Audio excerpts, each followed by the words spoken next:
तो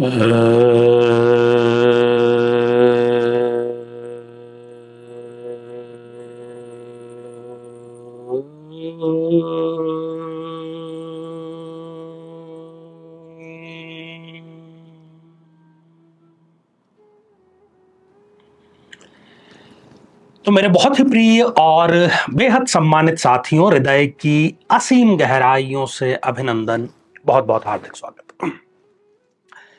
साथियों, मंगल ग्रह जिसको कि ग्रहों की कैबिनेट में, ग्रहों के मंत्रालय में सेनापति का दर्जा प्राप्त है। हम आज की यदि बात करें तो रक्षा मंत्री के पास में जो दर्जा है वही लगभग ग्रहों की कैबिनेट में मार्स अर्थात मंगल के पास में है।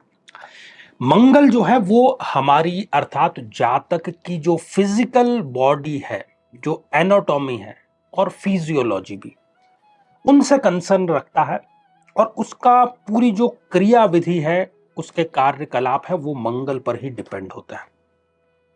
जन्म पत्रिका में कुछ ऐसी स्थितियां होती है, यदि वो स्थितियां किसी जातक की जन्म पत्रिका में हो तो वो उस जातक को या उस जातिका को कुछ सर्टेन,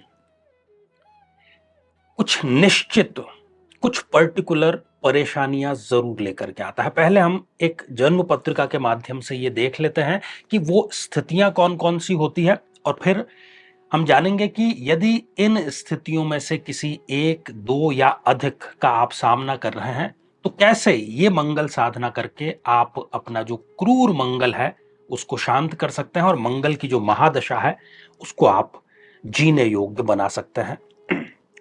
साथियों, जब भी जन्म पत्रिका में जो मंगल देव है वो छठे, आठवें या 12वें भाव में हो, जिनको कि हम त्रिक भाव कहते हैं, या फिर वो अपनी नीच राशि में हो, अर्थात जिस खाने में भी 4 नंबर का अंक लिखा है उस 4 नंबर के साथ में मंगल देव विराजमान है तो वो नीच राशि के हो गए, या फिर वो जन्म पत्रिका में राहु या केतु के साथ में बैठ गए हैं, पाप ग्रहों के साथ में, और अंगारक योग का वो निर्माण कर रहे हैं, या फिर वो जन्म पत्रिका में शून्य है, उनकी जो डिग्री है, जो बल है वो शून्य है, या 28, 29 जैसी जो अंतिम डिग्रियां हैं वो हैं, या फिर वो सूर्य के बहुत क्लोज कंजक्शन में है, बहुत समीप है, अर्थात वो अस्त हो गया है। इन सारी स्थितियों में क्या होगा कि जब भी जातक को मंगल की दशा, अंतरदशा आएगी, उसकी जो फिजिकल बॉडी है उसमें किसी ना किसी प्रकार की बीमारी वो साथ में लेकर के आएगी। भाइयों का प्यार नहीं मिलेगा, और प्यार तो बहुत दूर की बात रही, भाइयों से धोखा, और खास तौर पर ऐसी स्थिति में जबकि आपने भाइयों के लिए बहुत कुछ किया, जब वो कुछ नहीं थे तब आपने अपना सब कुछ उनको दे दिया, और जब आपकी बारी आई तब उन्होंने हाथ खड़े कर लिए। शत्रु बहुत जल्दी बन जाते हैं, मित्र आसानी से नहीं बनते, लेकिन शत्रु आसानी से बन जाते हैं। भूमि में भी निवेश किया गया कोई रिटर्न नहीं देता, और जो पैतृक संपत्ति है उसमें जो आपको अपना हिस्सा मिलना था वो नहीं मिल पाता। अपनी महत्वपूर्ण और पसंदीदा जो चीजें हैं वो बहुत जल्दी चोरी हो जाती है, खो जाती है, गुम हो जाती है। बार बार छोटी बड़ी दुर्घटना, कहीं ना कहीं चोट जो है वो लगती ही रहती है। थोड़ा बहुत छोटा बड़ा ऑपरेशन होता रहता है। जो रक्त विकार है, ब्लड में किसी प्रकार की खराबी और आंतों से संबंधित रोग जिसको कि हम पाइल्स कहते हैं, ये सारी चीजें शारीरिक तौर पर वो देता है। निरंतरता व्यक्ति रख नहीं पाता, प्लानिंग बहुत अच्छी करता है पर उसको एग्जीक्यूट नहीं कर पाता, किसी चीज को शुरू तो कर देता है लेकिन उसको निरंतर बनाए नहीं रख पाता। उतावलापन जरूरत से ज्यादा होता है, कई बार जहां पर ना बोलना हो वहां पर भी व्यक्ति बोल देता है। उसको मन में लगता है कि मैं तो स्पष्टवादी हूं, जो है दिल में वही जबान पर है, लेकिन इस व्यवहार से जो उसके रिश्ते हैं वो निरंतर खराब होते चले जाते हैं। जब भी जन्म पत्रिका में मंगल एक मारक की भूमिका में होता है, ये सारे लक्षण उसमें जरूर पाए जाते हैं।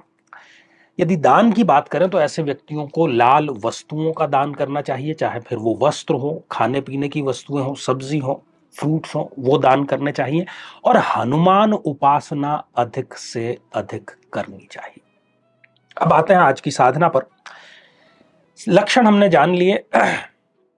इस साधना का जो शुरुआत करने का मुहूर्त है वो है मंगलवार, और मंगलवार के सूर्य उदय से आप इस साधना का प्रारंभ कर सकते हैं। और बहुत अच्छा ही रहेगा कि आप ब्रह्म मुहूर्त में जाग जाएं, क्योंकि लगातार आपको ये 21 डेज 21 दिनों तक करनी है। मंगल यंत्र आपके पास में होना चाहिए और एक प्राण प्रतिष्ठित अभिमंत्रित और मंत्र चैतन्य युक्त मूंगा की माला भी आपके पास में होनी चाहिए। कुल मिलाकर के आपको इस मंत्र के 10,000 जाप करने हैं। आप अपनी सुविधा के अनुसार जितने ज्यादा से ज्यादा हो सके रोजाना आप जाप करें। 10,000 जाप आपको इसको कंप्लीट करना है। 10,000 जाप में ये मंत्र जागृत हो जाएगा और आपकी जो मंगल की दशा है और जिन स्थितियों पर हमने चर्चा की है उसमें से किसी को आप भोग रहे हैं, पीड़ित हैं, तो निश्चित तौर पर आपको शांति अवश्य मिलेगी। साथियों, मंत्र कुछ इस प्रकार है। ओम क्राम क्रीम क्रोम सह भौमाय नमः। भौमाय, भौम अर्थात मंगल, मंगल को ही कहा गया है। बहुत सुंदर, बहुत प्रभावशाली और अति शीघ्र प्रभाव देने वाला यह मंत्र है। इसको पूरी समर्पण और पूरी श्रद्धा के साथ में आप करें। मेरी अग्रिम शुभकामनाएं आपके साथ में है। और हम ग्रहों पर ये जो साधनाएं हैं उसमें सूर्य, चंद्र और आज हमने मंगल की चर्चा कर दी है। और आगे के एपिसोड में हम जो और भी ग्रह हैं उनकी साधनाएं लेकर के आएंगे, सरल, सहज और घर बैठ के आप जो स्वयं से कर सकें। तो आज के लिए केवल इतना ही, और इसी मंगल कामना के साथ में कि आप सभी स्वस्थ, समृद्ध और शांतिपूर्वक जीवन व्यतीत करें। नमस्कार। साथियों, कलयुग में जबकि सभी रिश्ते नाते स्वार्थ से संचालित हो रहे हैं, एक आम आदमी अच्छे और बुरे की पहचान कर नहीं पाता। किसी अपने की ही शक्ल में शत्रु हमारे साथ में बना रहता है और हमें अंदर ही अंदर खोखला करता चला जाता है। तंत्र के विभिन्न प्रयोगों जैसे कि मारण, उच्चाटन, विद्वेषण, स्तंभन, वशीकरण, इन सभी के माध्यम से वो हमारे शरीर और मन को बीमार और बहुत बीमार बना देता है। जिसके कि सामान्य लक्षण हम अपने घर में देखते हैं कि घर में कोई ना कोई सदैव बीमार बना रहता है।